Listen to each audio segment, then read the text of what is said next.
안녕하십니까, 김주성입니다. 새벽에 읽는 성경 말씀 시작하겠습니다. 오늘 아침 읽을 말씀은 시편 110편입니다. 제목은 영원한 제사장. 성경에서 보기 드문 대화 장면이 시편 110편입니다. 하나님이 하나님께 말씀을 하십니다. 아버지 하나님이 아들 하나님께 말씀을 하시는 장면입니다. 아버지 하나님과 아들 하나님 중에 누가 더 높은 지위에 있지는 않습니다. 두 분의 지위는 같습니다. 다만 아들 하나님께서 사람에게 보이시는 역할이 있습니다. 그 역할이 어떤 것인지에 대해서 시편 110편에서 확인해 볼 수 있습니다. 새벽에 읽는 성경 말씀 제622화, 오늘은 9월 16일 금요일입니다. 시편 110편 1절부터 7절까지 낭독하겠습니다. 여호와께서 내 주에게 말씀하시기를, 내가 내 원수들로 내 발판이 되게 하기까지 너는 내 오른쪽에 앉아 있으라 하셨도다. 여호와께서 시온에서부터 주의 권능의 규를 내보내시리니 주는 원수들 중에서 다스리소서. 주의 권능의 날에 주의 백성이 거룩한 옷을 입고 즐거이 헌신하니 새벽 이슬 같은 주의 청년들이 주께 나오는도다. 여호와는 맹세하고 변하지 아니하시리라 이르시기를, 너는 멜기세덱의 서열을 따라 영원한 제사장이라 하셨도다. 주의 오른쪽에 계신 주께서 그의 노하시는 날에 왕들을 쳐서 깨뜨리실 것이라. 뭇 나라를 심판하여 시체로 가득하게 하시고 여러 나라의 머리를 쳐서 깨뜨리시며 길가의 시냇물을 마심으로 그의 머리를 드시리로다. 시편 110편 1절부터 7절까지 낭독하였습니다. 여호와께서 내 주에게 말씀하시기를. 이 여호와께서는 아버지 하나님을 말씀하고 내 주는 예수님을 말씀하고 있습니다. 여호와라고 하는 이름의 뜻은 스스로 계신 분, 이런 뜻입니다. 그 이름은 우리가 편하게 부를 수 있는 이름이 아닙니다. 하지만 우리가 편하게 부를 수 있는 이름이 있으니 우리에게 주신 이름 예수님입니다. 하나님께서 아들 하나님을 이 세상에 보내시고 그 아들 하나님을 우리에게 그 이름으로 부르도록 가르쳐 주셨는데, 예수님으로 부르도록 가르쳐 주셨습니다. 그 예수님이 사실은 하나님입니다. 아버지 하나님과 아들 하나님의 지위는 같습니다.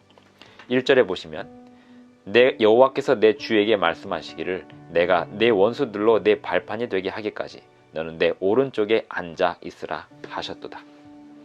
아버지 하나님과 아들 하나님의 지위는 누가 더 높은 지위가 아니고 같은 서열 안에 있는 것입니다. 여호와께서 시온에서부터 주의 권능의 규를 내보내시리니 주는 원수들 중에서 다스리소서. 그러면서 4절에 보면, 여호와는 맹세하고 변하지 아니하시리라 이르시기를, 너는 멜기세덱의 서열을 따라 영원한 제사장이라 하셨도다. 우리말에는 너라고 표현되었지만 하나님께서, 아버지 하나님께서 아들 하나님에게 말씀하시는 겁니다. 멜기세덱의 반차를 따라, 서열을 따라서 영원한 제사장이라고 선언하시는 것입니다. 6절, 주의 오른쪽에 계신 주께서 그의 노하시는 날에 왕들을 쳐서 깨뜨리실 것이라. 아버지 하나님의 옆에 계신, 오른쪽에 계신 예수님, 아들 하나님께서 왕들을 쳐서 깨뜨리실 것입니다. 뭇 나라를 심판하여 시체로 가득하게 하시고 여러 나라의 머리를 쳐서 깨뜨리실 것입니다. 하나님께서 우리에게 아들 하나님을 보내주셨는데요, 그 아들 하나님이 사람의 모습으로 사셨으니 그분이 예수님이시고, 그러나 그 예수님이 사실 하나님이시고 이 세상을 심판하실 분이십니다. 우리는 예수님의 인자하신 모습을 사복음서에서 보았기 때문에 예수님은 인자하신 분으로만 생각하기가 쉽습니다.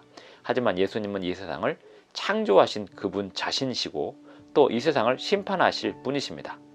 예수님이 인간으로 오셨기 때문에 그분의 인간적인 면만 우리는 보았습니다만, 성경은 그 예수님이 어떤 분이신지 구약 성경을 통해서 분명하게 말씀하고 있습니다.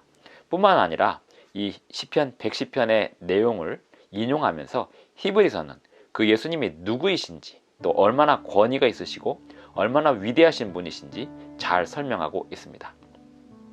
멜기세덱의 서열을 따라, 여기서 멜기세덱은 아브라함에게서 11조를 받은 살렘 왕 멜기세덱을 말하고 있습니다.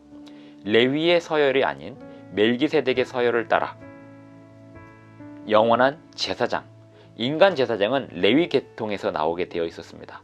그 제사장들은 사람이기 때문에 사람이 죽으면서 그 직분이 그 다음 때로 넘어가게 되어 있었습니다. 하지만 멜기세덱의 서열을 따르는 예수님의 그 제사장 직분은 영원히 제사장 직분으로서 발휘된다는 것을 설명하는 의미로서 멜기세덱이 등장하게 된 것입니다. 히브리서를 보시겠습니다. 히브리서에 보면 예수님께서 어떤 분이신지 잘 설명하고 있습니다. 히브리서 1장 2절, 이 모든 날 마지막에는 아들을 통하여 우리에게 말씀하셨으니 이 아들을 만유의 상속제로 세우시고 또 그로 말미암아 모든 세계를 지으셨느니라. 요한복음 1장에도 보면 예수님께서 이 세상을 창조하신 그분 자신임을 말씀하고 있습니다. 뿐만 아니라 구약 성경에서 제사장 직분이 굉장히 중요한데요. 7장을 보면 이 멜기세덱은 살렘 왕이요 지극히 높으신 하나님의 제사장이라 하면서 이 멜기세덱의 서열을 따른 예수님의 제사장 직분이 레위 계통의 서열을 따르는 제사장 직분보다 더 위대한 직분임을 설명하고 있습니다. 15절, 멜기세덱과 같은, 히브리서 7장 15절입니다. 멜기세덱과 같은 별다른 한 제사장이 일어난 것을 보니 더욱 분명하도다. 그 예수님이 지금 어디에 계실까요? 25절, 그러므로 자기를 힘입어 하나님께 나아가는 자들을 온전히 구원하실 수 있으니 이는 그가 항상 살아계셔서 그들을 위하여 간구하심이라. 8장 1절, 지금 우리가 하는 말의 요점은 이러한 대제사장이 우리에게 있다는 것이라. 그는 하늘에서 지극히 크신 이의 보좌 우편에 앉으셨으니. 하늘 성소에서 하나님의 보좌 우편에 앉으셔서 우리를 위하여 중보하고 계시는 예수님, 그분은 하나님 자신이시고 아버지 하나님과 동등한 지위를 가지신 창조주 하나님이십니다.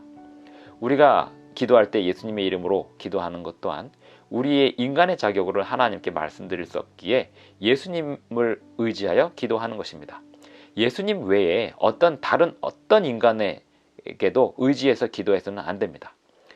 죽은 마리아를 의지해서 기도한다든지 또는 다른 사람들이 말하는 성인들, 그 성인들을 의지해서 기도하는 것은 안 됩니다. 왜냐하면 사람은 사람일 뿐이고 사람은 신이 아니며 중보자가 될 수 없습니다. 오직 예수님만이 우리의 중보자가 되시고 우리는 예수님을 통해서 하나님께 나아갈 수 있습니다. 예수님은 영원한 제사장이십니다. 시편 110편은 예수님의 영원한 제사장 직분에 대하여 미리 예고하는 것입니다. 예언하는 것입니다. 그분의 직분이 성경의 다윗의 시를 통해서 예수님의 탄생 이전에 1000년 전에 예언이 되었고 예수님의 생애를 통하여 그분의 제사장 직분으로서의 자격이 성취가 되었으며 하늘 성소에서 우리를 위하여 중보하고 계심을 성경은 말하고 있는 것입니다. 예수님은 우리를 위하여 중보하고 계시는 영원한 제사장이십니다. 기도하시겠습니다. 하늘에 계신 우리 아버지, 오늘도 우리에게 새 아침을 주셔서 감사를 드립니다. 오늘 하루도 주님 안에서 건강한 삶을 살기를 원합니다. 또 주님의 뜻을 이루는 삶을 살기를 원합니다. 우리가 예수님을 의지하여 아버지께 나아가오니 우리를 오늘도 붙들어 주시고 하늘까지 인도해 주시옵소서. 예수님의 이름으로 기도드리옵나이다. 아멘. 감사합니다. 오늘도 행복한 하루 되시기 바랍니다.